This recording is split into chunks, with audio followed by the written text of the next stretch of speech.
Assalamualaikum warahmatullahi wabarakatuh. Halo teman-teman otak kencer dimanapun kalian berada. Masih sehat-sehat ya teman-teman? Kali ini kita akan membahas mengenai soal-soal SKB Guru Ekonomi yang bisa teman-teman jadikan untuk bahan belajar untuk persiapan CPNS ini. Tetap semangat teman-teman. Langsung aja simak terus videonya. Topik tahap pelaporan perusahaan dagang. Berikut sebagian perkiraan milik PT Slamet. Yang pertama, persediaan barang dagang akhir Rp1.200.000. Yang kedua, pembelian barang Rp4.360.000. Yang ketiga, penjualan Rp2.000.000. Yang keempat, beban penjualan Rp500.000. Yang terakhir, harga pokok penjualan Rp8.460.000. Dari data di atas, besarnya persediaan barang dagang awal adalah A. Rp4.400.000, B. Rp3.400.000, C. Rp5.400.000, D. Rp2.900.000, E. Rp2.600.000. Kira-kira jawaban yang paling tepat yang mana teman-teman? Nanti tiap videonya bisa teman-teman pause terlebih dahulu gitu ya, untuk memikirkan jawabannya atau untuk berhitung kayak gitu ya. Udah dapat teman-teman ini jawabannya? Betul banget, yang D. Rp2.900.000. Pembahasannya, HPP sama dengan persediaan awal ditambah pembelian bersih dikurangi persediaan akhir. Nilai HPP-nya sebesar Rp8.460.000. Pembelian bersih Rp4.360.000 dan persediaan akhir Rp1.200.000. Yang ditanya adalah persediaan awal teman-teman. Berarti tinggal kita masukkan datanya.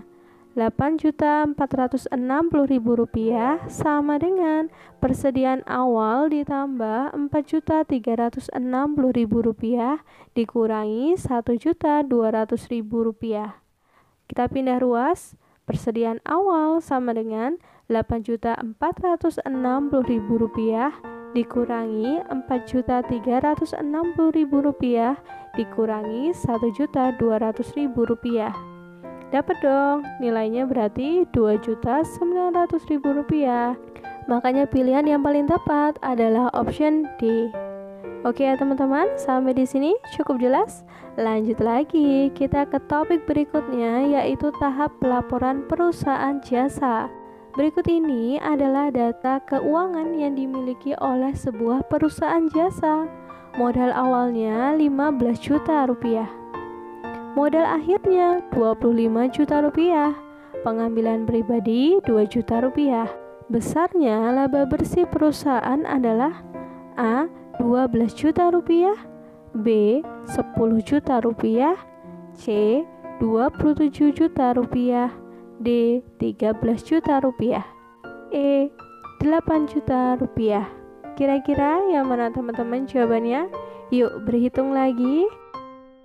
Yoi, betul banget, yang A, Rp12 juta. Pembahasannya, modal akhir sama dengan modal awal ditambah laba bersih dikurangi pribadi. Di soal dikasih tahu teman-teman, modal akhirnya adalah Rp25 juta, modal awalnya Rp15 juta, pengambilan pribadinya Rp2 juta. Tinggal kita masukkan, berarti Rp25 juta sama dengan Rp15 juta ditambah labanya dikurangi Rp2 juta. Kita pindah ruas, berarti laba sama dengan Rp25 juta dikurangi Rp13 juta. Dapat deh laba bersihnya berarti Rp12 juta. Makanya jawaban yang paling tepat adalah option A. Cukup jelas ya teman-teman, nanti videonya bisa teman-teman ulang lagi biar semakin paham gitu ya. Lanjut lagi, kita ke topik berikutnya, yaitu perdagangan internasional. Tania ingin berlibur ke Amerika Serikat liburan semester ini. Menurut informasi dari travel yang digunakan, Tania harus menyediakan 250 US dollar per hari jika ingin berlibur ke sana. Nilai cruise yang berlaku pada saat ini yaitu cruise jual 1 US dollar adalah Rp15.000 dan cruise beli 1 dolarnya adalah Rp14.500. Jika Tania ingin berlibur selama seminggu, total rupiah yang harus disiapkan oleh Tania adalah A. Rp25.375.000, B. Rp26.250.000, C. Rp3.750.000, D. Rp3.625.000, E. 30 juta. Kira-kira yang harus disiapkan Tania itu berapa teman-teman untuk berlibur ke Amerika? Support terus channel Otak Kencer ini, please like, subscribe, and comment.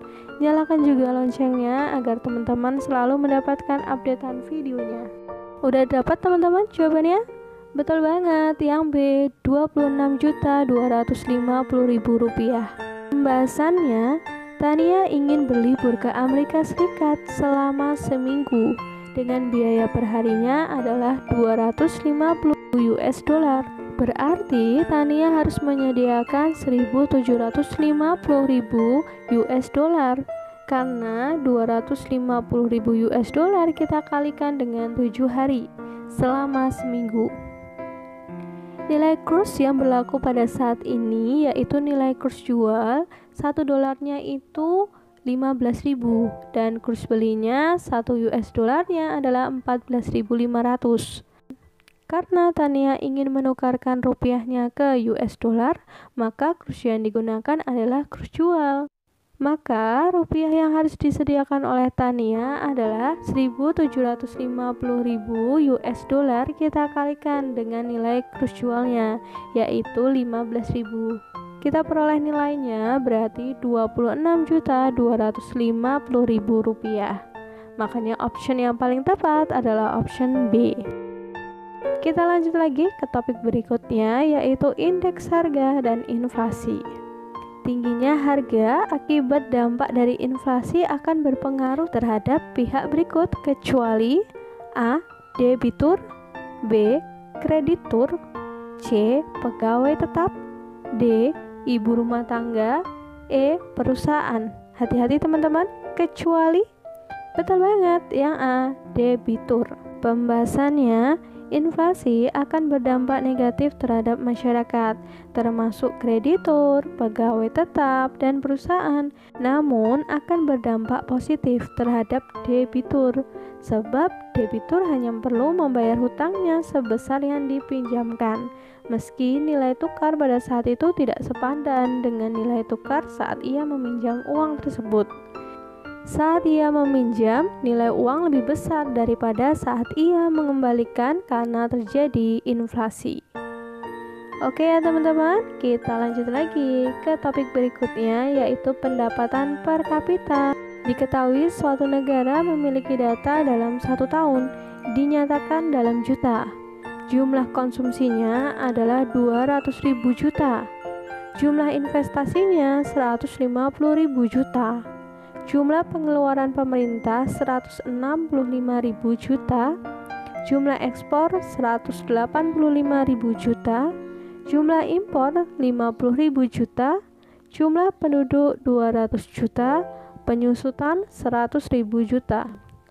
Apabila GNP dicari dengan pendekatan pengeluaran, maka pendapatan per kapita adalah A. 1.750 juta, B. 2.570 juta, C. 2.750 juta, D. 3.250 juta, E. 3.750 juta. Kira-kira yang mana teman-teman pendapatan per kapitanya? Yaps, betul banget, yang D. 3.250 juta. Pembahasannya, perhitungan GNP dengan pendekatan pengeluaran dengan menggunakan rumus Y sama dengan C ditambah I ditambah G ditambah dalam kurung X dikurangi M. Di mana keterangannya C adalah konsumsi, I adalah investasi, G adalah pengeluaran pemerintah, X ekspor, M impor. Maka kita masukkan datanya teman-teman yang udah dikasih tahu di soal. Nilai konsumsinya itu 200.000 ditambah nilai investasinya 150.000 ditambah pengeluaran pemerintah sebesar 165.000 ditambah di dalam kurung ya, nilai ekspornya adalah 185.000 dikurangi nilai impornya 50.000. Berarti kita dapat nilai Y-nya itu adalah 650.000. Pendapatan per kapita sama dengan pendapatan nasional atau GNP dibagi jumlah penduduknya. Berarti 650.000 kita bagi dengan 200 jiwa. Karena jumlah penduduknya adalah 200 jiwa. Kita peroleh 3.250.000 juta per jiwa. Bisa ya teman-teman? Nanti videonya bisa teman-teman ulangi lagi agar penjelasannya semakin paham. Topik mekanisme pasar. Soal nomor 1. Ketika berada di tingkat harga Rp1.000, jumlah barang A yang ditawarkan adalah 10 unit. Ketika harga turun menjadi Rp800, jumlah barang yang ditawarkan adalah 8 unit. Maka fungsi penawaran dari barang A adalah option A, P sama dengan 100 Hi ditambah 2000. B, P sama dengan 100 Hi dikurangi 2000. C, P sama dengan 100 Hi. Option D, Hi sama dengan min 1 per 10 P ditambah 2000. E, Hi sama dengan min 1 per 1000 P dikurangi 2000. Kira-kira yang mana teman-teman jawabannya untuk soal ini? Nanti tiap videonya bisa teman-teman pause terlebih dahulu gitu ya, untuk memikirkan jawabannya atau untuk menghitung-hitung dulu. Oke, hitung dulu teman-teman. Kira-kira fungsi penawaran dari barang A itu seperti apa? Yaps, betul banget, yang C. P sama dengan 100 Hi. Pembahasannya, diketahui P atau price, Hi quantity atau jumlah. Di soal disebutkan teman-teman, ketika harganya 1000, maka jumlah barangnya adalah 10. Berarti bisa kita tuliskan P1 sama dengan 1000, Hi-nya sama dengan 10. Lalu, ketika harga turun menjadi 800, jumlah barangnya jadi 8 unit. Berarti bisa dituliskan lagi P2 sama dengan 800, Hi2 sama dengan 8. Rumus mencari fungsi penawaran adalah P dikurangi P1 dibagi P2 dikurangi P1 sama dengan Hi dikurangi Hi1 dibagi Hi2 kurangi Hi1. Berarti kita masukkan datanya teman-teman. P dikurangi 1000 dibagi 800 dikurangi 1000 sama dengan Hi dikurangi 10 dibagi 8 dikurangi 10. Berarti kita tulis lagi P dikurangi 1000 dibagi min 200 sama dengan Hi dikurangi 10 dibagi min 2. Berarti kita kali silang teman-teman. Berarti min 2 dikurung P dikurangi 1000 kurung tutup sama dengan min 200 dikurung Hi dikurangi 10. Kita kalikan dengan bagian yang di dalamnya. Berarti kita dapat 2P ditambah 2000 sama dengan min 200 Hi ditambah 2000. Kita pindah ruas, berarti min 2P sama dengan min 200 Hi ditambah 2000 dikurangi 2000. Berarti 2000 nya hilang ya, tinggal min 2P sama dengan min 200 Hi. Kita sederhanakan, kita bagi min 2, berarti dapat P sama dengan 100 Hi. Berarti fungsi penawarannya adalah P sama dengan 100 Hi. Oke ya, cukup jelas ya teman-teman. Oke, kita lanjut lagi ke topik berikutnya, yaitu biaya peluang. Ketika Lilis telah lulus dari sekolah menengahnya, ia memiliki pilihan untuk membuka usaha sendiri dengan penghasilan Rp150.000 per hari, bekerja di perusahaan orang tuanya dengan gaji Rp7.500.000, atau bekerja di perusahaan temannya dengan gaji Rp6 juta per bulan. Jika Lilis memilih untuk membuka usaha sendiri, maka berapakah biaya peluang Lilis? A. Rp150.000, B. Rp4.500.000, C. Rp6 juta, D. Rp7.500.000, E. Rp13.500.000. Kira-kira jawabannya yang mana teman-teman? Betul banget, yang D. Rp7.500.000. Pembahasannya, biaya peluang merupakan kesempatan terbaik yang hilang karena telah memilih satu pilihan. Karena Lilis memilih untuk membuka usaha sendiri, maka Lilis kehilangan kesempatan untuk bekerja di perusahaan orang tuanya dengan gaji Rp7.500.000 dan bekerja pada perusahaan temannya dengan gaji Rp6 juta. Kesempatan terbaik yang hilang adalah bekerja pada perusahaan orang tuanya dengan gaji Rp7.500.000. Maka biaya peluang Lilis adalah Rp7.500.000. Oke, kita ke topik berikutnya, yaitu sistem ekonomi Indonesia dan negara lain. Pak Roni berniat memiliki usaha tenun batik. Batiknya telah banyak terkenal di masyarakat, namun masih belum mampu mencapai daerah yang terlalu jauh, sebab sulitnya transportasi dari daerahnya untuk mencapai daerah-daerah lain. Pokok permasalahan ekonomi klasik yang dialami oleh Pak Roni adalah A. Konsumsi, B. Produksi, C. Distribusi, D. How, E. What. Kira-kira jawabannya yang mana teman-teman? Pokok permasalahan ekonomi yang dialami oleh Pak Roni? Betul banget, yang C. Distribusi. Pembahasannya, permasalahan Bapak Roni adalah ia tidak mampu mencapai daerah-daerah tertentu sebab sulitnya transportasi yang ada.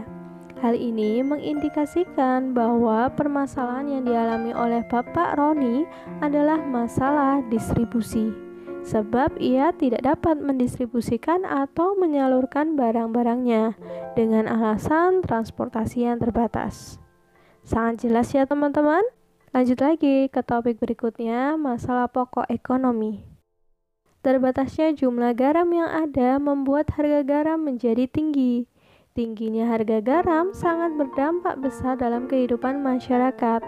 Salah satu akibatnya adalah membuat semua produk yang berkaitan dengan garam menjadi ikut melambung. Cara mengatasi permasalahan tersebut: A. Melakukan stok garam sebanyak mungkin sebelum harga lebih tinggi. B. Jangan memasak atau berproduksi menggunakan garam. C. Menambah jumlah pasokan garam untuk menurunkan harga. D. Menghimbau untuk meminimalisir pemakaian garam. E. Mengadakan hari garam gratis. Kira-kira solusi yang paling tepat yang mana teman-teman? Yaps, betul banget, yang C. Menambah jumlah pasokan garam untuk menurunkan harga. Pembahasannya, kelangkaan merupakan kondisi di mana jumlah barang lebih kecil daripada kebutuhan. Semakin tinggi kelangkaan suatu barang, maka harganya akan makin tinggi juga. Kasus garam di atas dapat diatasi dengan cara menambah pasokan garam melalui impor garam dari luar negeri oleh pemerintah. Hal ini akan menurunkan tingkat kelangkaan garam sehingga harga garam akan ikut turun. Impor garam merupakan solusi jangka pendek, sedangkan solusi jangka panjangnya adalah peningkatan produksi garam. Topik berikutnya yaitu kebutuhan manusia yang tidak terbatas dengan kelangkaan sumber daya. Indonesia adalah sebuah negara yang kaya akan sumber daya alam. Bahkan tahun 90-an, Indonesia sempat mendapatkan penghargaan swasembada pangan. Swasembada pangan merupakan kondisi di mana Indonesia mampu memenuhi kebutuhan seluruh masyarakatnya tanpa harus melakukan impor. Namun saat ini, Indonesia harus melakukan impor untuk memenuhi kebutuhan seluruh masyarakat yang semakin banyak. Dari ilustrasi di atas, maka terjadinya kelangkaan disebabkan oleh faktor A. Perbedaan letak geografis, B. Pertumbuhan penduduk, C. Kemampuan produksi, D. Sumber daya alam yang terbatas, E. Kurangnya sumber daya manusia. Kira-kira yang mana teman-teman? Ini gampang banget. Yups, betul banget. Yang B. Pertumbuhan penduduk. Pembahasannya, dari ilustrasi di atas diketahui bahwa terjadinya kelangkaan adalah disebabkan oleh Indonesia harus melakukan impor untuk memenuhi kebutuhan seluruh masyarakat yang semakin banyak. Hal ini mengindikasikan terjadinya kelangkaan disebabkan semakin banyaknya masyarakat dan kebutuhan yang harus dipenuhi oleh Indonesia. Maka faktor yang melandasi terjadinya kelangkaan adalah faktor pertumbuhan penduduk.